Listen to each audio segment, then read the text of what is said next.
Hello, I'm Mistress Karma Tingzin Khandro. My contact information is Karma's Art Corner with a K for corner at gmail.com. And Karma is with a K. No. No? Yes, Karma is with a K, but also is corner. So Yes. Karma with a K, Art Corner with a K, all together, and then at Gmail. Yes. Good. Tell me about your first event. Ooh, so my first event was something we had called Baron's War, and it was up north, and I had just started playing, and it was my first real official event. I'd been to fighter practices and stuff, but the autocrats and stuff were super disappointed because it was like a brand new event, not too old, and the weather was bad and all kinds of things, and so only about 8 of us showed up at the event. It was the best event ever. Having small events where you get to really know people, it was just amazing. When did you get your AOA, your Award of Arms? So I got my AOA after about 2 years of playing. I've played for 28 years. It's kind of a cute story.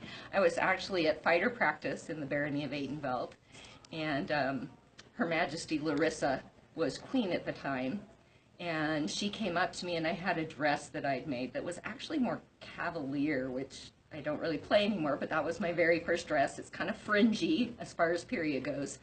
And she's like, "Oh my gosh, who made that dress?" And I'm like, "I did." And she's like, "Oh, anyone who can make a dress like that should be a lady." And immediately called court and gave me my AOA on the spot. Oh, neat. What was your first crown tournament? I don't remember exactly the first. Probably one of the most important, again, was Larissa and Elric's when they won, because that's where the first queen and king that I really remember. At the time, the kingdom incorporated Utah and Arizona, so we could have a king and a queen from Utah who we might not see very much during events because of the travel time. Yeah. What was an event that you autocrated or stewarded? There have been a few, but again, mostly I've been involved with Estrella War as well in the Chirurginate, which is our medical branch that we have. It's now a guild, but it was an office at the time. And so being the Kingdom Chirurgeon, you had the option whether or not to be the Chirurgeon in charge, which is basically a lesser autocrat for Estrella War, and I did that for about 6 years. And what was your first officer position that you held? I started in the canton, incipient canton of Twin Moons, and so when we became a barony was probably one of the most important things, and during that time, Thorne was actually the exchequer for the group, for the incipient canton, and so I became his drop-dead deputy. And I had so much fun because when you're dealing with checking people in and everything, you have the opportunity to meet every single person that comes through the event. So that was really a special time for me. The baronial investiture that was very special to you. Well, because I was in the incipient canton of Twin Moons, that's obviously going to be our first investiture when we had our first Baron and Baron, and so that was probably the most memorable for me because becoming a barony was such a big deal for us. The first coronation you attended. The first coronation I really remember well, again, is Larissa and Elric, because for whatever reason they lived in the area. I was able to have a little bit more contact with them, and so as they stepped up, that was probably the most important one. How did you choose your heraldry?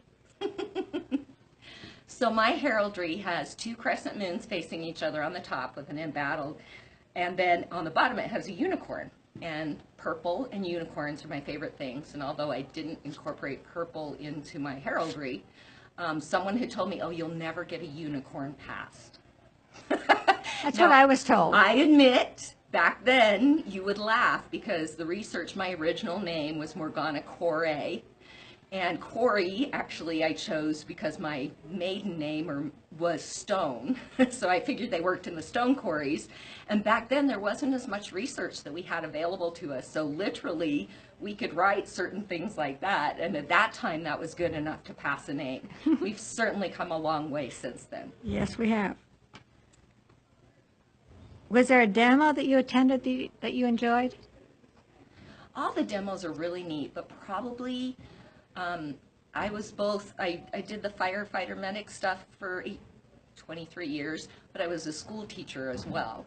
And so my favorite are always going to be the ones we had at the schools. And I used to go in with the demo. Of course, they do the fighting outside, but I'd come into the classroom and we'd talk about, what would it be like to be a teenager or a child in the Middle Ages? What were the castles really like? And the kids are just always so eager to learn that that's probably my favorite demos. What is your favorite memory of Australia War? Well, that one's easy for me. Not this past Australia, but the Australia before that. I got married. Oh. So having a wedding, my husband really wanted to have it at Australia War, because quite frankly, I probably wouldn't have chosen it. There's so much that goes into packing and preparation for war already when you're teaching classes and stuff. But we'd been together for 7 years, and so I told him, you tell me where and when, and I'll be there. And he's like, I want an Australia wedding. So there you go. Very good. A feast that you enjoyed, the food, the ambience, the people, whatever. What made it special? There have been a lot of feasts, and a lot of them are really great, so it's hard for me to pick out one, but just a flash of memory that happened was probably 3 or 4 years ago at Australia, and they actually did a feast where they did it, the whole thing with the Bible and the repros and what things would have been like back then, and so they were actually talking about the different removes, and so that was really neat that it was very historically, not just the food, but actually what we were doing as well. When you met someone in the SCA that's very special, who is that now? Oh, that's so hard. There are just so many people that it's impossible for me, to really pick out anyone.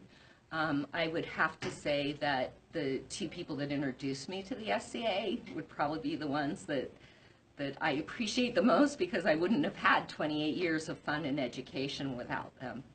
One actually doesn't play and didn't play very much, but he actually introduced me to it, and so I thank him for that greatly.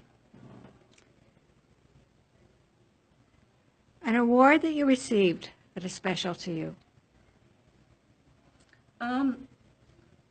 An AOA probably is the most important award that you ever receive.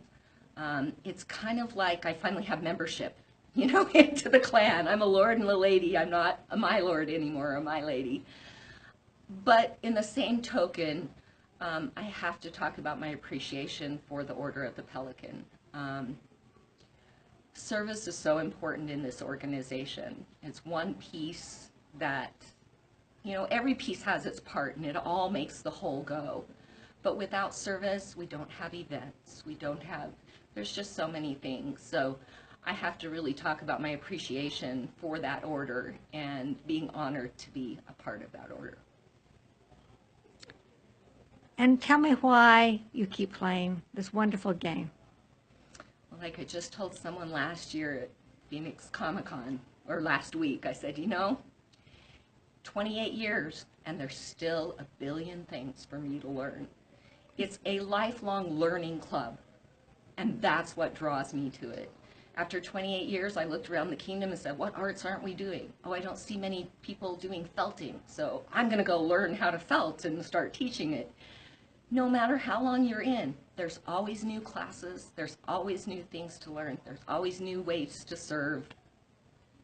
Lifelong learning club. Exactly. Wonderful. Thank you so very much. Thank you.